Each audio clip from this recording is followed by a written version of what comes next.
राधे राधे दोस्तों, हमारे चैनल में आप सभी का स्वागत है।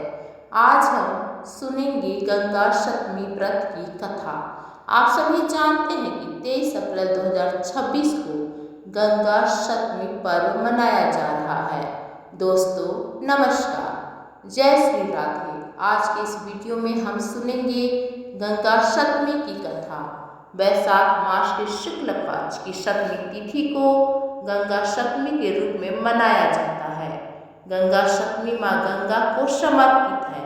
इस दिन को गंगा जयंती के रूप में जाना जाता है, क्योंकि इस दिन देवी गंगा का पूर्व जन्म हुआ था। जब राजा बलि ने वामन भगवान को 3 पग धरती नापने को कहा, तो उस समय वामन भगवान का बायां चरण ब्रह्मांड पर चला गया। तब ब्रह्मा जी ने भगवान के चरण धोने के बाद जो जलधारा थी उसे अपने कमंडल में भर दिया।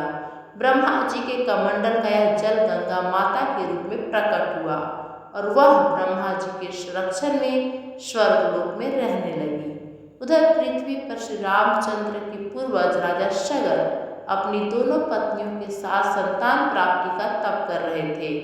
भृगु मुनि ने राजा सगर के तप से प्रसन्न होकर उन्हें संतान प्राप्ति का वरदान दे दिया और कहा, आपको एक रानी से एक पुत्र प्राप्त होगा और दूसरी वाली रानी से 60,000 पराक्रमी पुत्रों की प्राप्ति होगा। जिस रानी का एक पुत्र होगा उसी से आपके वंश में वृद्धि होगी।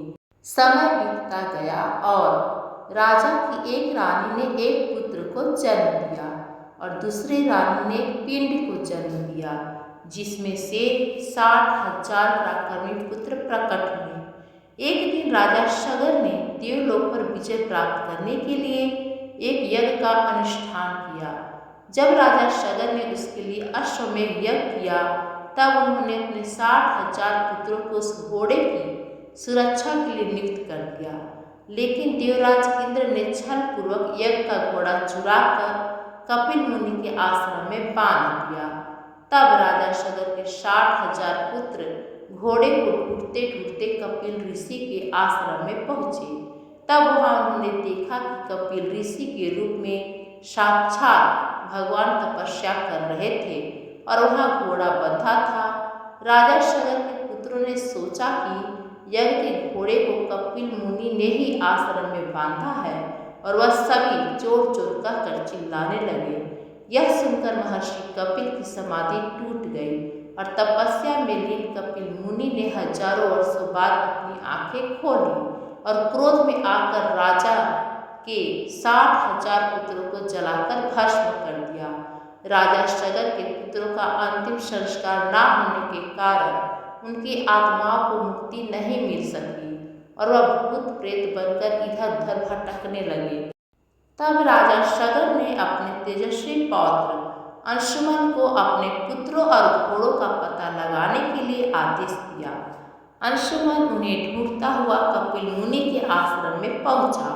वहां बाहर ही उसने अपने चाचाओं के शरीर की राख पड़ी देखी और यज्ञ के घोड़ों को चढ़ता हुआ देखा।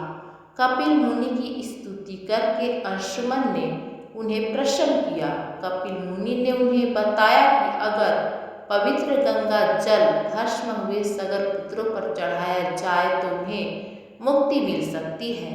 इसके बाद अंशुमन राजा सगर के पास पहुँचे और उन्हें सारी बात बता दी। राजा सगर ने दुखी मन से ही उस यज्ञ को पूर्ण किया। अंशुमन के प्रतापी पुत्र राजा दिलीप के धर्मनिष्ठ पुत्र भागीरथ जब बड़े हुए तो उन्होंने अपने पूर्वजों की आत्माओं की शांति के लिए तपस्या करने का बीड़ा उठाया। भागीरथ ने ब्रह्मा जी की तपस्या की, जिससे वो गंगा जी को पृथ्वी पर लाए। ब्रह्मा जी भागीरथ की कठोर तपस्या से प्रसन्न हो गए और गंगा को पृथ्वी पर भेजने के लिए तैयार हो गए।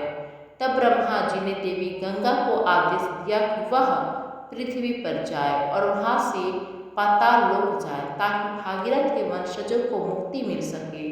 तब देवी गंगा बोली, हे राजा, मैं इतनी ऊंचाई से पृथ्वी पर गिरूंगी तो पृथ्वी मेरा वेग सहन नहीं कर पाएगी और मेरा भार संभालने की शक्ति केवल भगवान शिव में है।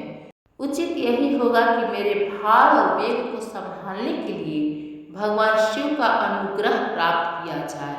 तब राजा भगीरथ ने गंगा जी के कहे अनुसार भगवान भोलेनाथ की कठोर तपस्या करके उनसे निवेदन किया कि आप अपनी जटाओं में गंगा जी को समेट लें। भगवान भोलेनाथ ने गंगा जी की धारा को अपनी जटाओं में समेटकर बांध लिया, जिसके परिणाम स्वरूप गंगा जी को जटाओं से निकलने का रास्ता नहीं मिला।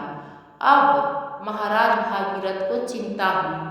उन्होंने एक बार फिर भगवान भोलेनाथ की आराधना की, जिससे भगवान भोलेनाथ ने गंगा की एक धारा को मुक्त करने का वरदान दिया और भगवान शिव ने अपनी एक जटा को खोल दिया, जिससे गंगा जी की धारा पृथ्वी पर प्रवाहित हो गई।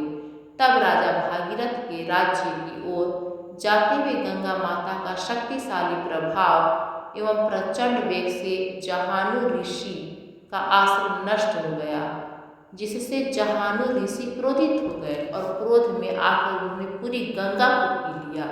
इसके बाद भागीरथ समेत सभी देवताओं ने जहानु ऋषि के सामने क्षमा याचना की और माँ गंगा को मुक्त करने का आग्रह किया, ताकि देवी गंगा जन कल्याण कर सके।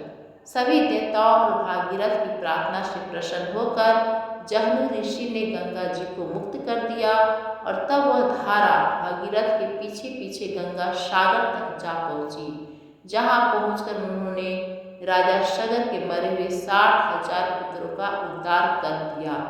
जहानु ऋषि द्वारा मुक्त करने की वजह से गंगा जी को जहानु ऋषि की पुत्री जाह्नवी के रूप में भी जाना जाता है। पुराणों के अनुसार वैशाख शुक्ल पक्ष की सप्तमी को जहानु ऋषि ने गंगा जी को मुक्त किया था, इसलिए इस दिन को जानु सप्तमी के नाम से भी जाना जाता है। तो यह थी आज की कथा। आपको यह कथा कैसी लगी कमेंट बॉक्स में जरूर बताएं और यदि कथा पसंद आई तो हमारे चैनल को लाइक, कमेंट और शेयर जरूर करें। धन्यवाद फ्रेंड्स।